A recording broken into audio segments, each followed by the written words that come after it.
Hello guys, आज हम शुरू करेंगे क्लास 10 का chapter number 6 triangle.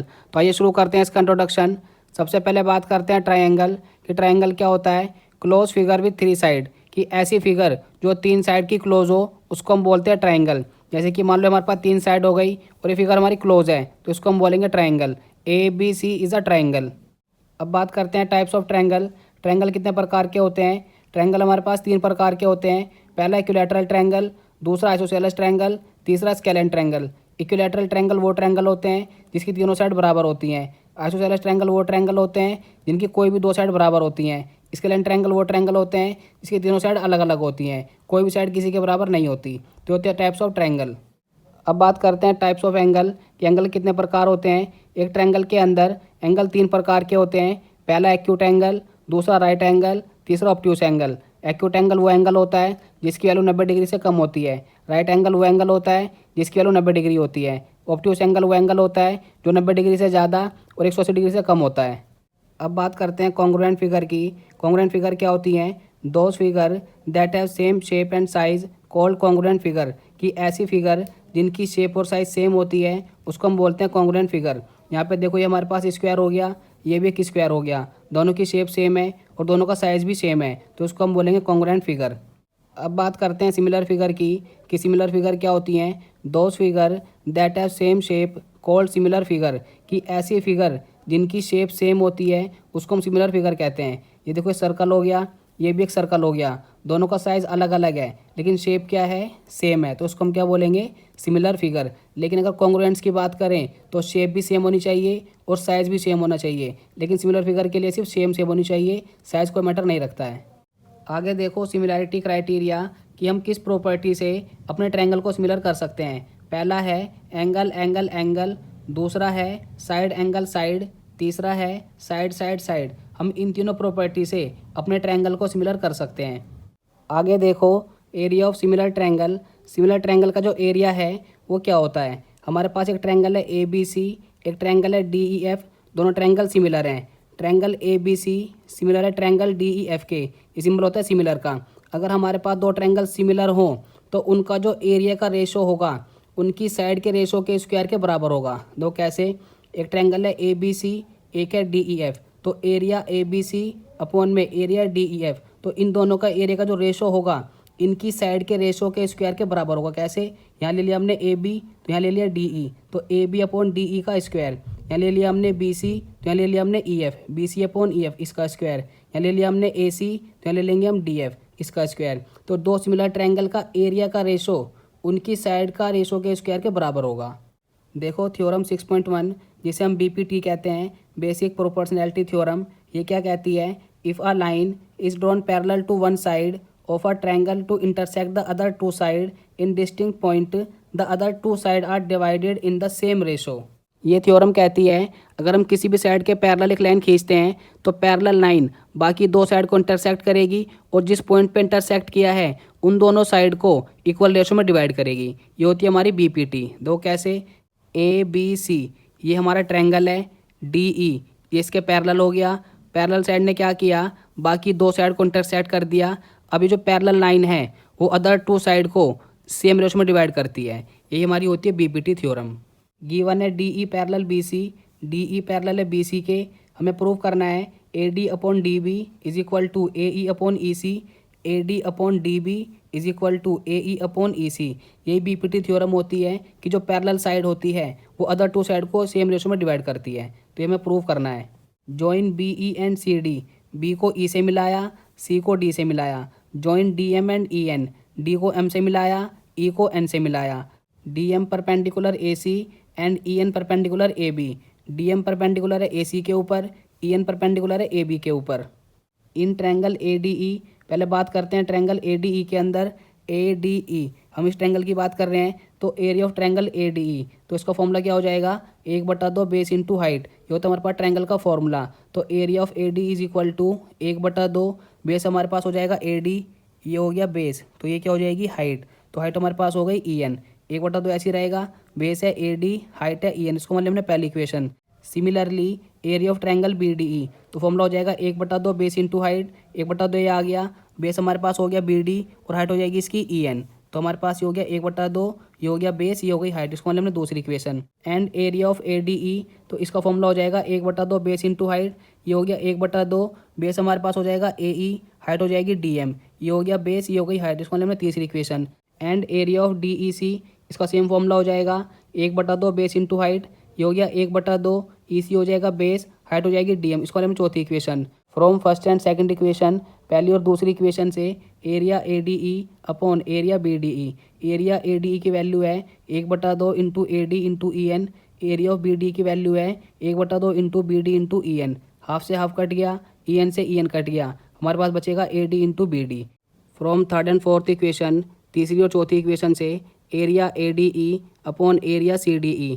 Area ADE की वैल्यू है 1/2 into AE into DM। Area CDE की वैल्यू है 1/2 into EC into DM। Half से हाफ कट गया, DM से DM कट गया, तो बच गया AE upon EC। Triangle BDE and triangle DEC are on the same base DE and between the same parallel line BC and DE। Triangle BDE और triangle DEC दोनों एक ही base DE पे हैं और दोनों पैरेलल लाइन के बीच में लाई करते हैं, तो दोनों का एरिया क्या हो जाएगा, बराबर हो जाएगा।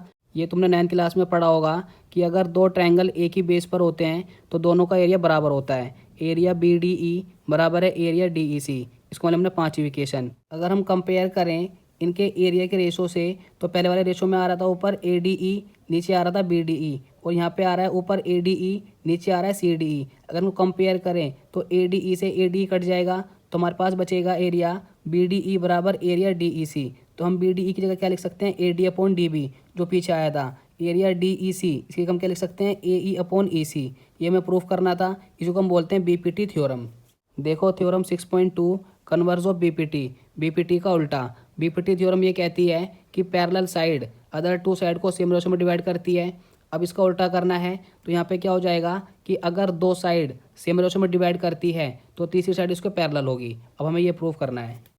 If the line divide any two side of a triangle in the same ratio, then the line is parallel to the third side। अब हमें प्रूफ करना है कोई भी लाइन जो बाकी दो साइड को डिवाइड करती है, अगर उसका रेशो सेम होता है तो वो लाइन तीसरी साइड के पैरेलल होगी। अब हमें ये प्रूफ करना है। ये होती है हमारी converse of BPT theorem. ABC, ये हमारे पास एक ट्रायंगल हो गया। DE, ये हमारे पास एक लाइन है जो बाकी दो साइड को इंटरसेक्ट करती है, तो हमें प्रूफ करना है कि ये लाइन इसके पैरेलल है। हमने कंस्ट्रक्शन कर ली। DF, हम मान के चल रहे हैं कि DF पैरेलल है BC के और DE पैरेलल नहीं है BC के, लेकिन DE पैरेलल है BC के, ये हमें प्रूफ करना है। हमें गिवन है AD upon BD is equal to AE upon EC। AD upon BD AE upon EC, ये हमारा बराबर हो जाएगा BPT से। हमें प्रूव करना है DE पैरेलल है BC के। हम प्रूव करेंगे कि DE पैरेलल है BC के। अभी हम मान के चल रहे हैं कि DE पैरेलल नहीं है BC के और DF पैरेलल है BC के, ये हम मान के चलेंगे। हमने कंस्ट्रक्शन कर ली, DF पैरेलल है BC के। हम मान के चल रहे हैं कि DF पैरेलल है BC के। Suppose DE not parallel to BC and DF parallel BC। हमें मान के चलना है कि DE BC के पैरेलल नहीं है, DF BC के पैरेलल है। तो यहाँ पे देखो AD upon DB is equal to AF upon FC। AD upon DB AF upon FC, ये हम मान के चल रहे हैं कि ये जो लाइन है वो पैरेलल है इसके, तो इनकी साइड का रेशो क्या हो जाएगा, बराबर हो जाएगा BPT थ्योरम से। इसी तरीके से AD upon DB AD upon DB AE upon EC AE upon EC, ये हमें गिवन है। इसको माना पहली इक्वेशन, इसको माना हमने दूसरी इक्वेशन। अगर हम पहली और दूसरी इक्वेशन में कंपेयर करें तो AD upon DB AD upon DB दोनों बराबर हैं, तो ये नंबर इसके बराबर हो जाएगा। AF upon FC is equal to AE upon EC। From first and second equation अगर हम कंपेयर करें पहली और दूसरी इक्वेशन में, तो हमें मिलेगा AE अपॉन EC बराबर AF upon FC। Add one both side, दोनों तरफ वन ऐड कर दिया। AE upon EC plus 1 AF upon FC plus 1, इसका ले लेंगे LCM। LCM आएगा EC, AE रहेगा सेम, ये बन जाएगा EC। LCM आएगा FC, AF रहेगा सेम, ये बन जाएगा FC। अगर हम दोनों को ऐड करें तो ऐड करने पाएगा AC, EC रहेगा सेम। इनको ऐड करें तो आएगा AC, FC रहेगा सेम। AC से AC कट गया तो हमारे पास क्या बच गया, EC बराबर FC। This condition is possible only if E and F are on the same point. EC is equal to FC, ये तभी बराबर हो सकते हैं जब E और F दोनों एक ही पॉइंट हों। DF पैरेलल है BC के बाय कंस्ट्रक्शन, ये हमने कंस्ट्रक्शन की हुई थी। DE पैरेलल हो जाएगा BC के, ये तभी पॉसिबल है जब E और F दोनों एक ही पॉइंट होंगे। तो हमने प्रूव कर दिया कि डी ई पैरेलल है बी सी के। इसी थ्योरम को हम बोलते हैं कन्वर्स ऑफ बीपीटी। देखो theorem 6.8 Pythagoras theorem. In a right triangle the square of a hypotenuse is equal to the sum of square of other two side. अब हमें प्रूफ करना है कि हमारे पास जो हाइपोटेनस है उसका स्क्वायर बाकी दो साइड के स्क्वायर के सम के बराबर है। ये होती है Pythagoras theorem. A B C, ये हमारे पास एक राइट ट्रायंगल है। बी पे बनाया हमने 90 डिग्री का एंगल। यहाँ से हमने एक लंब डाला तो ये भी हमारे पास 90 डिग्री का, इसको मान लिया हमने D. Given A B C is a right angle at B. A B C, ये हमारे पास एक राइट एंगल बन रहा है बी पे। बी डी परपेंडिकुलर है ए सी के ऊपर। बी डी जो है वो लंब हो गया ए सी के ऊपर। हमें प्रूफ करना है हाइपोटेनस का स्क्वायर बराबर होता है बाकी दो साइड के स्क्वायर के। ये 90 का बन रहा है, 90 के सामने होता है हाइपोटेनस। तो हमें प्रूफ करना है कि ए सी का स्क्वायर बराबर है ए बी का स्क्वायर प्लस बी सी का स्क्वायर। ये हमें प्रूफ करना है। Triangle A D B similar triangle A B C. A D B ये छोटा वाला ट्रायंगल, ए बी सी ये पूरा ट्रायंगल, ये दोनों ट्रायंगल सिमिलर हैं। कैसे सिमिलर हैं? ये हो गया 90 डिग्री का, ये हो गया 90 डिग्री का। एंगल ए आ गया कॉमन, तो सिमिलर करने के लिए कोई भी दो एंगल बराबर प्रूफ कर दो, वो सिमिलर हो जाता है। तो ए डी बी सिमिलर हो गया ए बी सी के। अगर दो ट्रायंगल सिमिलर होते हैं तो उनकी साइड का रेशो बराबर होता है। रीजन लिख देंगे साइड आर प्रोपोर्शनल। तो यहाँ पे लिख लिया हमने A D upon A B is equal to A B upon A C. अब कर लेंगे क्रॉस मल्टीप्लाई। इसको इससे करने पाएगा ए डी इंटू ए सी, इसको इंटू करने पाएगा ए बी का स्क्वायर। इसको मान लेंगे पहली equation. Similarly triangle B D C similar है ट्रायंगल ए बी सी के। बी डी सी ये छोटा ट्रायंगल, ए बी सी ये पूरा ट्रायंगल। ये हो गया 90 डिग्री का, ये हो गया 90 डिग्री का। एंगल सी आ जाएगा कॉमन, दो एंगल बराबर हो गए तो हो जाएगा हमारा सिमिलर। तो ये ट्रायंगल इसके सिमिलर है, तो इनकी साइड का जो रेशो होगा वो बराबर होगा। तुम लिख लिया D C upon B C upon A C. कर लेंगे क्रॉस मल्टीप्लाई। इसको इंटू करने पाएगा बी सी स्क्वायर, इसको इंटू करने पाएगा डी सी इंटू ए सी। इसको मान लिया हमने दूसरी equation. Add first and second equation. पहली और दूसरी इक्वेशन को ऐड करने पे इसमें ऐड हो जाएगा ये नंबर, इसमें ऐड हो जाएगा ये नंबर। तो A D into A C plus D C into A C is equal to A B का स्क्वायर प्लस बी सी का स्क्वायर। इसमें से कॉमन आ गया ए सी, तो यहाँ बचेगा ए डी, यहाँ बचेगा डी सी, यहाँ बच गया A B square plus B C square same. A C same रहेगा। अगर हम ए डी और डी सी को जोड़ दें तो बन जाएगा ए सी, ये नंबर रहेगा सेम। ए सी इंटू करेंगे तो हो जाएगा ए सी का स्क्वायर, यहाँ आ गया ए बी का स्क्वायर प्लस बी सी का स्क्वायर। ये हमें प्रूफ करना था। देखो exercise 6.1 question number 1 fill in the blanks using the correct word given in bracket. पहला part all circle are congruents similar, कि सारे सर्कल कॉन्ग्रुएंट्स होते हैं या सिमिलर होते हैं। तो हमने पहले पढ़ लिया था कि सारे सर्कल क्या होते हैं, सिमिलर होते हैं। दूसरा पार्ट ऑल स्क्वायर आर, कि सारे स्क्वायर सिमिलर होते हैं कॉन्ग्रुएंट्स होते हैं। सारे स्क्वायर सिमिलर होते हैं क्योंकि साइज मैटर नहीं करता। तीसरा part all triangle are similar isosceles equilateral, तो इसका आंसर आएगा इक्विलैटरल, कि सारे इक्विलैटरल ट्रायंगल सिमिलर होते हैं। Fourth part two polygon of the same number of side are similar if A their corresponding angle are and B their corresponding side are equal proportional. तो हमारे पास जो पहला वाला पार्ट है वो हो जाएगा इक्वल, और हमारे पास जो corresponding साइड होती हैं वो होती हैं प्रोपोर्शनल।